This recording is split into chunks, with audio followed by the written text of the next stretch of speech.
योऽन्तः प्रविश्य मम वाचमिमां प्रसुप्ता सञ्जीवयत्यखिलशक्तिधरस्वधाम्ना अन्यां च हस्तचरणश्रवणत्वगादीन् प्राणान्नमो भगवते पुरुषाय तुभ्यम्. Sloka 70 in Vishnu Sahasranama is Kamadeva Kamapalaha Kami Kantakritagamaha Anirdesha Vabhurvishno Vironanto Dhananjayaha. There are 10 namas in this shloka and they are Kamadeva, Kamapalaha, Kami, Kanta, Kridagamaha, Anirdesha Vapuhu, Vishnuhu, Veeraha, Anantaha, Dhananjayaha. So these are the 10 namas in this shloka. And the first nama, Kamadeva, is Bhagavan Vishnu is desired by all because he satisfies all the 4 purusharthas of a person. The people who lead the grahasthasrama way of life, they practice the 4 purusharthas, that is dharma, artha, kama, moksha. Anything, whatever desire it may be, when it is within the limits of dharma, then it will lead only to moksha. Even if it is artha, that is earning money or wealth, if it is within the limits of dharma, then by time it will lead a person to moksha. So, Bhagavan Vishnu, he satisfies the dharmic desires of a person and gradually he will lead them to moksha. So, he is called Kamadevaha, one who satisfies the desires of his Bhakthas. He is called Kamadevaha. And another meaning is he is loved by all for his gunas, his personality, his nature. So, he is called Kamadevaha. And the next is Kamapalaha. Kamapalaha means to protect, to support. Bhagavan Vishnu, he protects the desires of a person because when we earn artha, that is wealth, by dharmic means, then it will be protected by Bhagavan Vishnu. Whatever wealth we earn by hard work, it will be protected by Bhagavan Vishnu. So he is called Kamapalaha, one who supports or protects the desires of his bhaktas. The next nama is Kami. Purna Kama Swarubatvat Kami. Bhagavan Vishnu, he has attained all the desires. He has achieved all the desires. He do not have any desires because his only desire was this creation and that he did. And he is waiting for the time to end this creation. So all his desires are satisfied. And that's why in Bhagavad Gita, Bhagavan Sri Krishna will say, I do not have any desires, Arjuna. I do not have any action to do. I do not have anything to be achieved, but still I do action because only then the people who follow me will learn from me. So to do action without expecting results. So for that purpose, I do action. Bhagavan Sri Krishna will say in Bhagavad Gita. So Bhagavan Vishnu, he does not have any desires or anything yet to be achieved. He is Purna, the perfect one, the perfect being. So he is called Kamihi. The next nama is Kantaha. Kanta means one who is attractive and beautiful. So Bhagavan Vishnu, in any of his avatars or he himself is very beautiful, attractive because he has a perfect form. Why does he has a perfect form? Because he do not have any impurities. We may not have a perfect form because of our karmas and which are impure. So we may not have a perfect form. But Bhagavan Vishnu, he has a perfect form and he looks so attractive, beautiful because all his he does not have any impurities in him and he does not have any desires, and so he has a very attractive, perfect form. That is one interpretation. And another interpretation of Kantaha is Ka means Brahma, Anta means termination. Kantaha means Bhagavan Vishnu, he terminates the Brahma itself at the end of the cycle. He terminates, brings end to Brahma and what all he created. So he brings an end to the creative cycle itself, and so he is called Kantaha. And the next nama, fifth nama, is Kridagamaha. Krida Agamaha, one who created the Agamas. It is Bhagavan Vishnu who created the Agamas, and it includes the Vedas, the scriptures, the Puranas, the mantras, Tantra, everything is included in Agama Shastras. Agama Shastras are based on the principle that Shakti, the consort of Brahman, is responsible for this creation, preservation, and dissolution.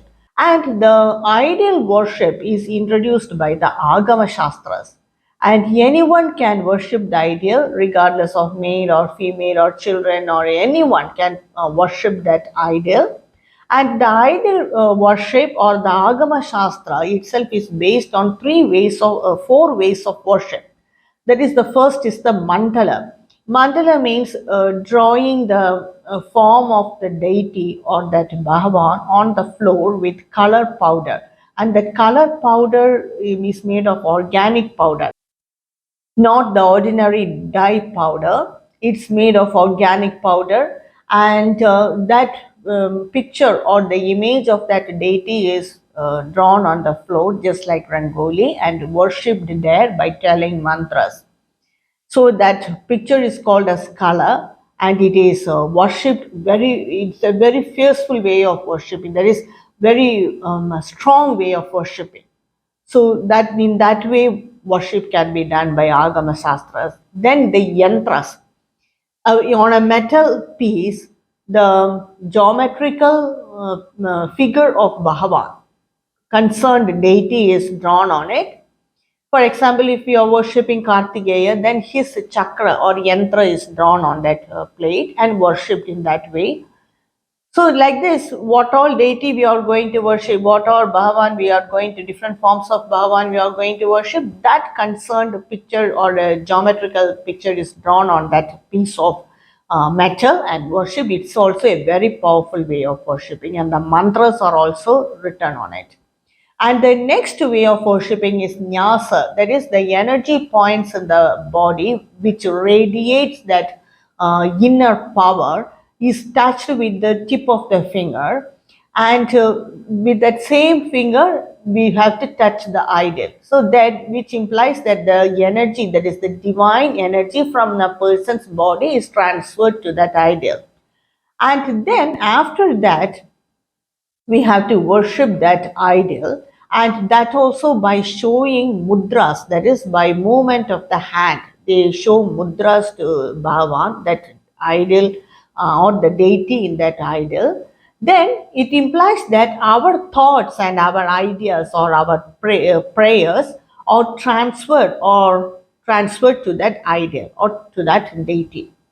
So that deity will immediately satisfy all our desires. It is also a very powerful way of worshipping, showing mudras and worshipping Bhagavan. So all these are included in the Agama Shastras, and it is said that Bhagavan Vishnu created this Agama Shastra, that is Kridagamaha. And another meaning for Kridagama is Krita Yuga emerged from Bhagavan, so he is called Kridagamaha. And the next nama is Anirdesha Babhu. Nirdesha means definable. Anirdesha means not definable. Vapahu means form. Bhagavan Vishnu, he does not have a definite form, or his form cannot be defined. It is beyond the reach of a mind and words. Actually, the Bhagavan is worshipped in his unmanifested form only in the ancient period. He does not have form. Only after that Agama Shastras and all that came, only after the Dwapara Yuga, Bhagavan is worshipped as in a form. because the mind of the people are so gross, so they need something solid or in a form or in a gross form to worship. Only then they can connect with Bhagavan, connect with Bhagavan. So they used this method. But in the ancient time, the people's mind are so subtle, they do not need this form and all. They can just connect with their own Atma and merge in Brahman. So he does not have a definite form, and so he is called Anirdesha Vapuhu, one who do not have a definite form, indefinable form. And the next seventh Nama is Vishnu. This Nama appeared as the second Nama in Vishnu Sahasranama. And Vishnu means his power or shine or brilliance is all pervading. And Mahanarayana Upanishad says, Andar Bahishcha Tat Sarvam Vyapya Narayana Stitaha.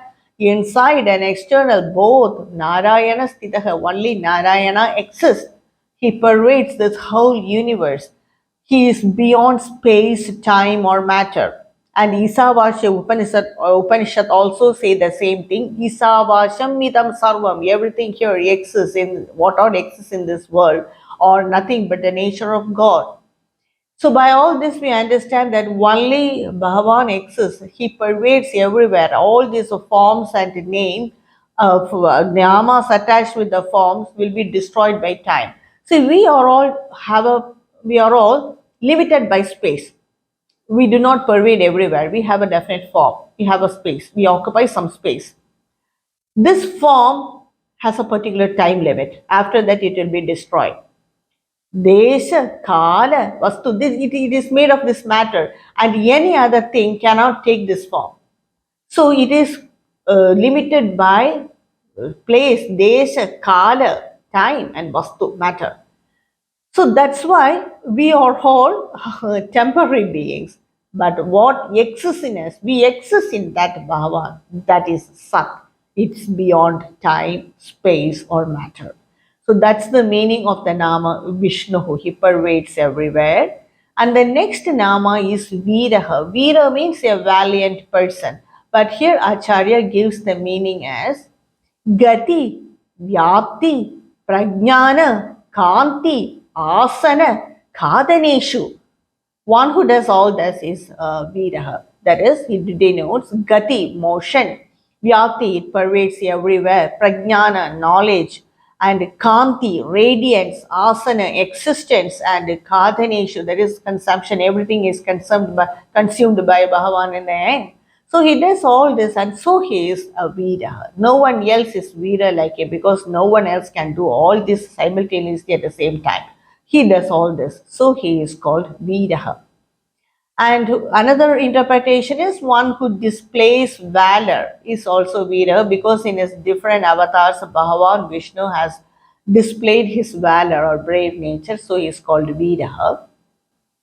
The next Nama is Anantaha, one who does not have any limits. Definitely, Bhagavan Vishnu has no limits. He cannot be limited by anything, so he is called Anantaha. And Acharya says, Vyapitvat, Nityatvat, Sarvatmatvat, Deshakala Vastucha, Avarichinna Anantaha. He pervades everywhere. Vyapitvat, he pervades everywhere. Nityatvat, eternal. Sarvatmatvat, he resides as the Antar Atma of all the beings. He cannot be Parichina, he cannot be limited by Desha, Kala, Vastu. He cannot be limited by place, time, or matter. So he is boundless one, and so he is called Anantaha. And the Taittiriya Upanishad also says, Satyam Jnanam Anantam Brahma. Brahman is truth with wisdom and limitless. And so he is called Anantaha. And the next Nama is Dhananjaya. Dhananjaya means one who is the conqueror of wealth. Actually, it refers to the Nama of Arjuna. It denotes Arjuna, because Arjuna is also a very powerful manifestation of Bhagavan. And Arjuna, he is the conqueror of wealth. Once to perform the Rajasuya Yajna, King Yudhishthira, he didn't have money. So he asked Arjuna to bring wealth to perform Rajasuya Yajna. So Arjuna went, he conquered many lands and he got the wealth of that kingdom, and he collected many wealth, heaps and heaps of wealth like this, and they performed Rajasuya Yajna with that money. And so he is called one who is the conqueror of wealth, Dhananjayaha. Dhananjayaha. Since it is the avatar of Bhagavan Vishnu, Arjuna, each one of us are avatar of Bhagavan Vishnu only, but we are all less known and less powerful manifestations. But Arjuna is a very powerful manifestation, so he is called Dhananjayaha. And that's the 10 namas of this shloka. And the meaning of this shloka is Bhagavan always fulfills the wishes of everyone, and he protects the desires and wishes of all the bhaktas. And he doesn't have any desires or any work yet to be satisfied. He has a very attractive form, and he created the Agama Shastras. He pervades everywhere. He is eternal, limitless, and the winner of all treasures. So that's the meaning of this shloka, shloka 70. And the next shloka, shloka 71 in Vishnu Sahasranama is Brahmanyo Brahmakrit Brahma Brahma Brahma Vivardhanaha Brahma Vidbhamano Brahmi Brahmagno Brahmana Priyaha. There are 10 namas in this shloka. The 10 namas of this shloka are Brahmanyah, Brahmakrit, Brahma, Brahma, Brahma Vivardhanaha, Brahmavid, Brahmanaha, Brahmi, Brahmagnya, Brahmana Priyaha. So these are the 10 namas in this shloka, and the first nama, Brahmanya, is Brahma means one who do tapas, one who practices Vedas, one who performs all the yajnas and all that sacrifices, one who has knowledge, one who is a jnani. So all that means Brahma. Brahmanya means Bhagavan Vishnu, he supports the person who performs tapas, who practices Vedas, who performs the yajna, who has knowledge, who is a jnani. He protects all of them. That is Brahmanya, one who supports all the qualities of Brahma. He is called Brahmanyaha. And he supported Lord Brahma, that is Chaturbhuka Brahma, to do this creation, to bring out this creation. And so he is called Brahmanya. The next nama is Brahmakrit. One who created Brahma is Brahmakrit. And he also created the tapas, the Vedas, the different yajnas, the consolidated jnana. All these were created by Bhagavan Vishnu only. And so he is called Brahmakrita. That is, all the qualities of Brahma he created. So he is called Brahmakrita. The next nama is Brahma. Brahma means Chaturbhuha Brahma, Lord Brahma. He can also be said in the Vedantic terms as Hiranyagarbha, one who has the totality of all the ideas of this creation. So he is the creator of this universe, and he is no one else than the avatar of Bhagavan Vishnu. So Bhagavan Vishnu, he is the Antaryami of Brahma. And Brahma is also one form of Bhagavan Vishnu. So in the form of Brahma, Bhagavan Vishnu, he created this universe. He is the Antaryami of Brahma, and so he is called Brahma. And the next nama is Brahma. Brahma means that supreme Brahman, that universal consciousness. He is called Brahma because Brihatvat, Brahma Brahmanatvat, Satyadi Lakshanam Brahma. He is called Brahma because of his infinite nature, wisdom, truth, eternal nature. Because of all this, he is called Brahma. He is that Brahman, that supreme Brahman, the Paramatma, in which we all reside. And in Bhagavad Gita, chapter 11, Shloka 37, Sri Arjuna described the nature of Bhagavan.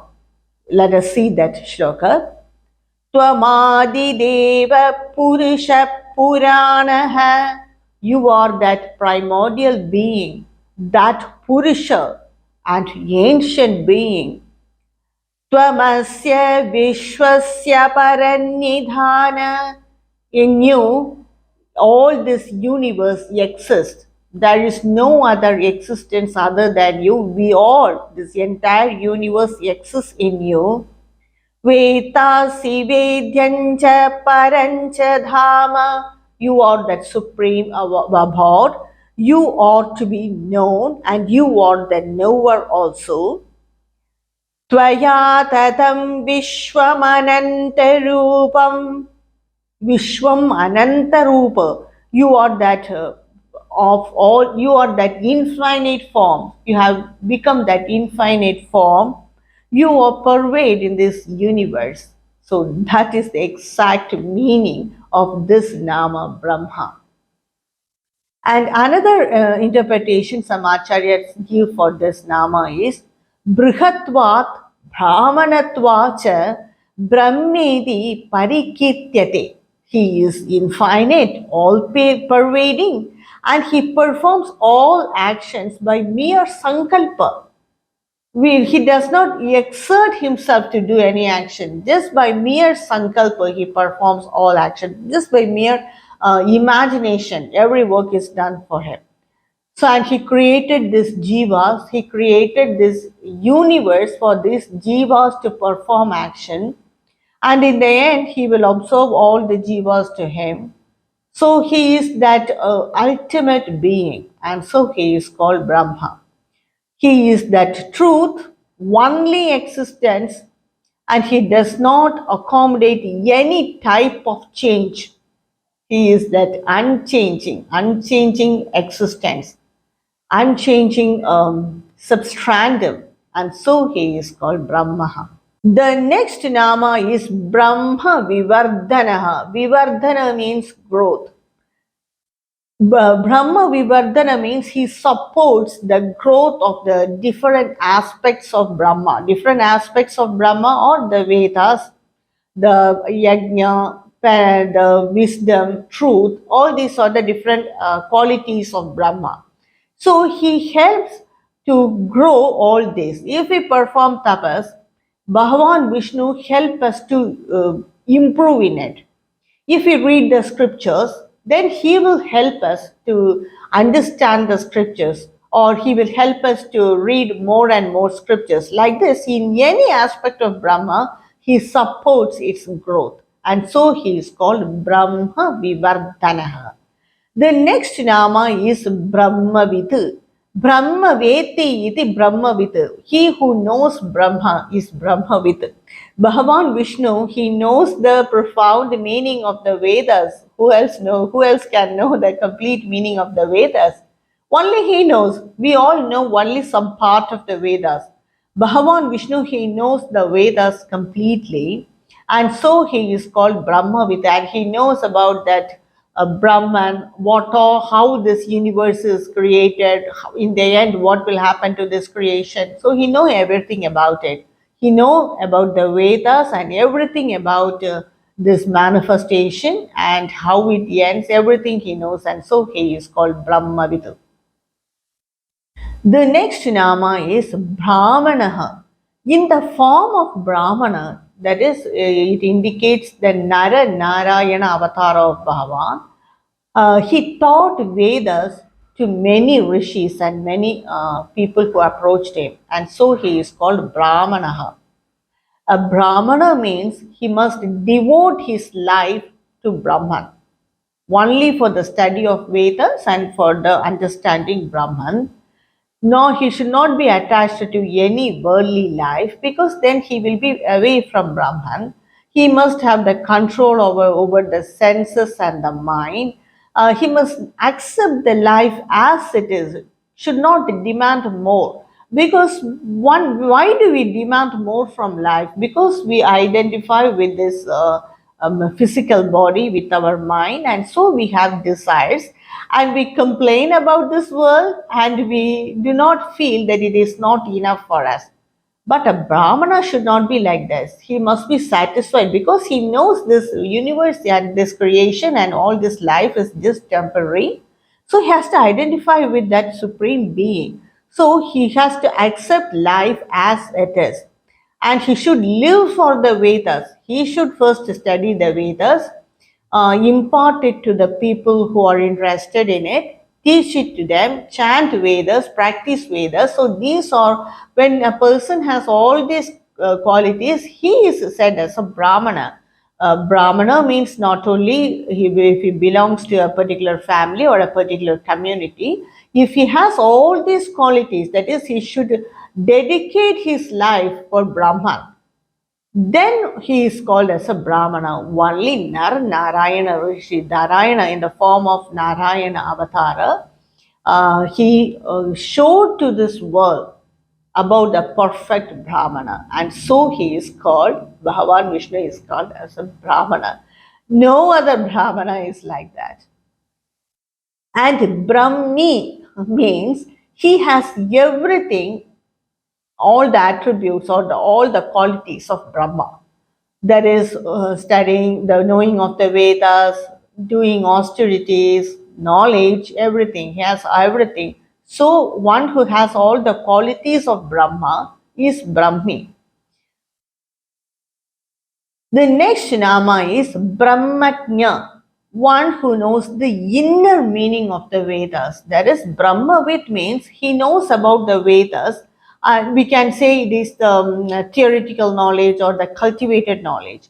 But Brahmatnya means that practical knowledge, experiencing himself, always identifying himself with Brahman, always being in that state.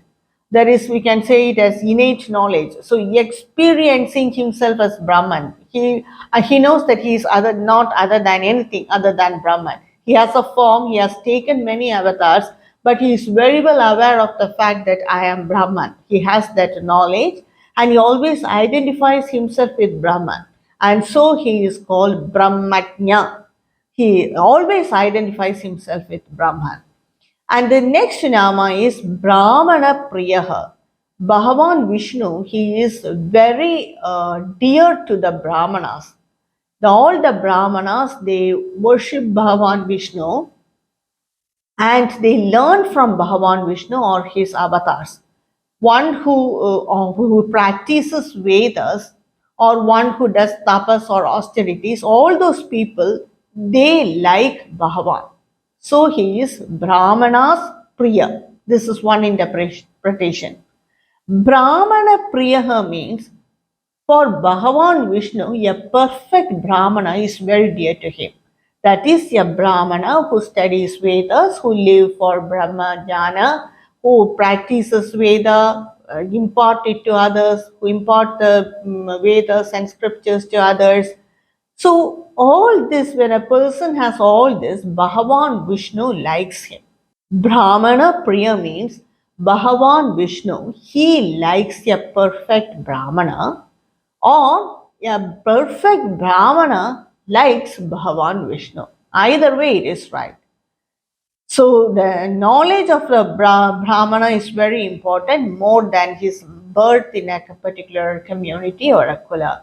He must practice Vedas. He has to live for the Brahmajnana, Brahman. He has to live for Brahman.